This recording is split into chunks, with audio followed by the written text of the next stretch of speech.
नमस्कार, आप देख रहे हैं जनता की आवाज और आपके साथ मैं हूं पूजा यादव। पिछले साल उत्तर प्रदेश के बहराइच में एक हिंसा होती है और उसमें राम गोपाल की जान चली जाती है, हत्या कर दी जाती है। मामले में फैसला आ चुका है, सरफराज को फांसी की सजा और बाकियों को उम्रकैद की सजा। सीधे तौर पर उत्तर प्रदेश में एक संदेश देने की कोशिश की जा रही है कि अगर कोई भी दंगे भड़काता है, उत्तर प्रदेश को सुलगाने की कोशिश करता है, हिंसा में किसी का नाम आता है, माहौल कोई खराब करता है, तो ऐसे लोग बख्शे नहीं जाएंगे।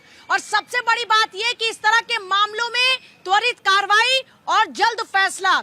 ये एक मैसेज है दंगाइयों के लिए, हिंसा करने वालों के लिए, माहौल खराब करने वालों के लिए कि उत्तर प्रदेश ऐसे लोगों के लिए नहीं है। अंजाम क्या होगा ये इस बार और इससे पहले भी कई मौकों पर दिखाया जा चुका है।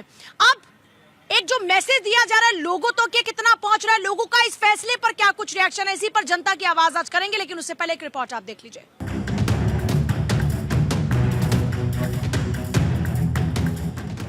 करीब एक साल पहले यूपी के बहराइच में दुर्गा प्रतिमा विसर्जन के दौरान हुई हिंसा के मामले में कोर्ट ने मुख्य दोषी सरफराज को मौत की सजा सुनाई, जबकि अन्य दोषियों को उम्रकैद की सजा सुनाई गई है। पुलिस ने मामले में 13 लोगों को नामजद किया था। इस केस का 13 महीने 26 दिन तक ट्रायल चला। इस दौरान 3 आरोपियों को कोर्ट ने बरी कर दिया। घटना 13 अक्टूबर 2024 की है। बहराइच जिले के महराजगंज बाजार में दुर्गा प्रतिमा विसर्जन के दौरान शोभा यात्रा निकाली जा रही थी। शोभा यात्रा में डीजे बज रहा था, जिसे वर्ग विशेष के लोगों ने बंद करने को कहा था। इस पर दोनों पक्षों के बीच कहासुनी के बाद पथराव शुरू हो गया। इस दौरान स्थानीय निवासी राम गोपाल मिश्रा ने एक मकान पर भगवा झंडा लहरा दिया था। इस पर सरफराज ने राम गोपाल की गोली मारकर हत्या कर दी। फायरिंग की आवाज के बाद बहराइच में बवाल बढ़ गया। जगह जगह आगजनी और पथराव शुरू हो गया था। करीब 2 से 3 दिन तक बहराइच में तनाव रहा था। Bureau report, Bharat 24। और आज इस चर्चा में हमारे साथ में कुछ खास मेहमान हैं। हमारे साथ में अनंत अमित है, BJP spokes person, Amar Singh है, Congress spokes person, Rahul Yadav political analyst हैं, राहुल तलान है पॉलिटिकल एनालिस्ट, हाजी नाजिम खान है स्पोक्स पर्सन पीस पार्टी और एहसान खान पॉलिटिकल एनालिस्ट। चर्चा की शुरुआत कर रहे हैं आपके पास आते हुए। क्या संदेश देने की कोशिश की गई? ये संदेश ये है कि कानून का राज है और हमारी विगत 8 वर्षों से उत्तर प्रदेश में सरकार है, 11 वर्षों से हमारी केंद्र में सरकार है। उत्तर प्रदेश में 13 अक्टूबर 2024 की घटना जो घटी, रामगोपाल मिश्रा के ऊपर जिस तरीके से बर्बरता से उनके ऊपर पहले हमला किया जाता है, बाद में उनको गोली मार दिया जाता है और उस दौरान जब मां दुर्गा की प्रतिमा का विसर्जन हो रहा होता है और 1 हफ्ता तक पूरा बहराइच का महराजगंज बाजार जलता रहता है।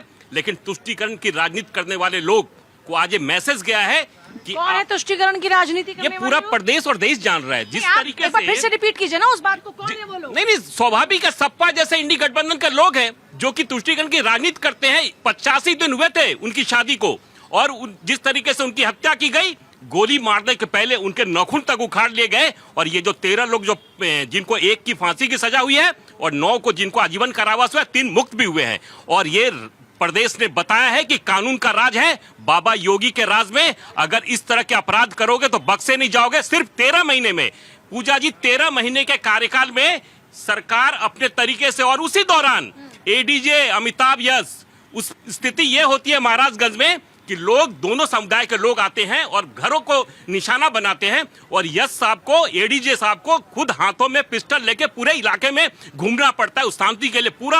और एक मैसेज था तुष्टीकरण राजनीति वालों के लिए, पूरा देश जलाने की जो षड्यंत्र थी उसको भी हमारी सरकार ने रोकने का। राजनीति नहीं चलेगी यूपी में।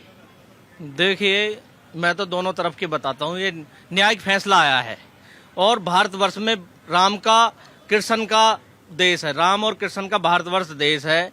इसमें संविधान से चलने वाला देश है। जो न्यायालय ने फैसला दिया, कृष्ण का है, हुसैन का नहीं है। राम कृष्ण का देश है। सुनिए बात सुनिए। ये संविधान से चलने वाला देश है। जो न्यायिक फैसला आया, बहुत अच्छा फैसला आया है। इस फैसले पे आज सबको खुशी होनी चाहिए। अब भारतवर्ष में दंगा नहीं होगा। तुष्टीकरण की राजनीति करने वाले लोग कौन है? तुष्टीकरण की राजनीति करने वाले वही लोग हैं जो भड़काऊ भाषण देते हैं। कौन देता है? जो इस बात की चर्चा करते हैं कि हम हिंदुत्व की बात करेंगे, मुस्लिम की बात करेंगे या उसकी कट्टरपंथा की बात करेंगे, जो भी कट्टरपंथा की बात कर रहा है वो संविधान को मानने कौन वाला है व्यक्ति नहीं है। कट्टरपंथी बात करने वाले लोग? कौन है कट्टरपंथी सोच के लोग? ये तो स्पष्ट कीजिए। ये जनता समझ चुकी है। जनता तो समझ चुकी है, जनता को बताइए तो सही ना। जनता को आप थोड़ा ट्रांसपेरेंसी के साथ बताइए कौन लोग हैं जो कट्टरपंथी सोच के लोग हैं। मेरी समझ से तो जो पक्ष ज्यादा उग्र होगा वो कट्टरपंथी है और उसमें नहीं, ये कह रहे हैं कि वो जो जिन्होंने ये जिनके ऊपर आरोप लगे हैं, जिनको सजा हुआ है, उनकी बातें कर रहे हैं। और देखिए, सनातनी तो हमेशा शांति प्रिय समाज है और शांति चाहता है, लेकिन जो लोग शांति को भंग करना चाहते हैं, जो न्यायालय का आदेश है उसके हम सम्मान करते हैं। और पूरी दुनिया को मैसेज गया है, देश को मैसेज गया है कि ये कौन लोग थे जिनको सजा हुआ है, ऐसे लोग। और ये नाजीर पेश होगी प्रदेश में नहीं, पूरे देश में। जो हिंसा फैलाएगा उसे फांसी की सजा तक होगी और उसके खिलाफ में कड़ी कार्रवाई होगी। एक बड़ा संदेश। बिल्कुल बिल्कुल, ये सही बात है कि आप अगर देखें, क्योंकि कांग्रेस पार्टी हमेशा संविधान और कानून का सम्मान करता है और जो भी फैसला आया उसका सम्मान कांग्रेस पार्टी करता है। लेकिन जो घटना घटी है, एक बात आप जान लीजिए, जो घटना घटी है उस घटना को आप जानते हैं। लेकिन मैं एक हिंदू हूँ, मैं भगवान राम की पूजा करता हूँ और हम अपने घर के छत के ऊपर भगवान राम का झंडा फहराता हूँ। भगवान राम के ध्वज को अगर कोई उतारेगा तो उसका वही हश्र होगा। देखिए, ये जैसे स्यूडो सेकुलर है ना, वैसे ये दोगले हैं। एक तरफ बोलते हैं कि संविधान की बात कर रहे हैं और दूसरी तरफ बोल रहे हैं कि मैं उसको मार दूंगा, काट दूंगा, ये कर ये दूंगा। समर्थन कर रहे हैं कि ऐसी हत्या जायज है। बिल्कुल ये समर्थन कर रहे हैं। और देखिए, इस देश में जब कुछ भी होए, कुछ भी होता है, तो इसका मतलब ये नहीं है कि हर कोई अपने कानून हाथ में ले लेगा और किसी को मार देगा, किसी के गोली मार दी जाए, किसी के नाखून उखाड़ लिए जाएंगे। जो राम गोपाल मिश्रा के साथ हुआ था वो बर्बर था और उसकी ना निंदा की जानी चाहिए थी। और ये बोल रहे हैं कि ये उसका इनडायरेक्टली समर्थन कर रहे हैं अपने ऊपर लेके कि कोई मेरे झंडे को उतारेगा ना। तो इनकी स्थिति पता है, पुलिस ने इन्वेस्टिगेशन की, न्यायालय ने वो देखा। अब जब न्यायालय ने देखा तो उसको फांसी की सजा दी।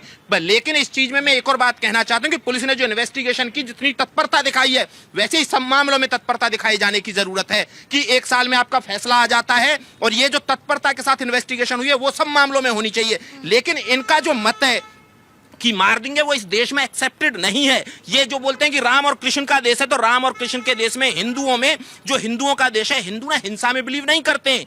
हिंदू अपनी, देखिए, आप हिंदुइज्म में इतनी डिबेट होती है, हमको इस्लाम के तरीके से थोड़ी है कि आप हमारे कुरान पे कमेंट नहीं कर सकते हैं, हमारे पैगंबर पर कमेंट नहीं कर सकते हैं, अल्लाह पे कमेंट नहीं कर सकते हैं। हम तो वो हिंदू हैं कि आप आइए, शास्त्रार्थ करिए और हमें हरा के दिखाइए कि हमारे जो डिबेट है, हमारे जो धर्म हम अच्छा चुनते हैं, डिबेट में तथ्यों के साथ बताइए कि हिंदुइज्म में ये गलत है, तो हम उसको एक्सेप्ट करते हैं और बदलाव करते हैं। हम कोई वो थोड़ी कुएं के पानी थोड़ी है या मेंढक थोड़ी जो पड़े पड़े सड़ जाएंगे। हम वो हैं जो नवीनता की तरफ जाते हैं। तो उस नवीनता की तरफ जाने वाली बात, और एक हिंदू है अमर सिंह जी, और इनको ये शोभा नहीं देता है कि किसी को झंडा उतारने पे मार देंगे, ये कर देंगे, काट देंगे। ये इस्लाम के मानने वालों को शोभा देता होगा, ये हिंदुइज्म के मानने वालों को शोभा नहीं देता है। जवाब है सर।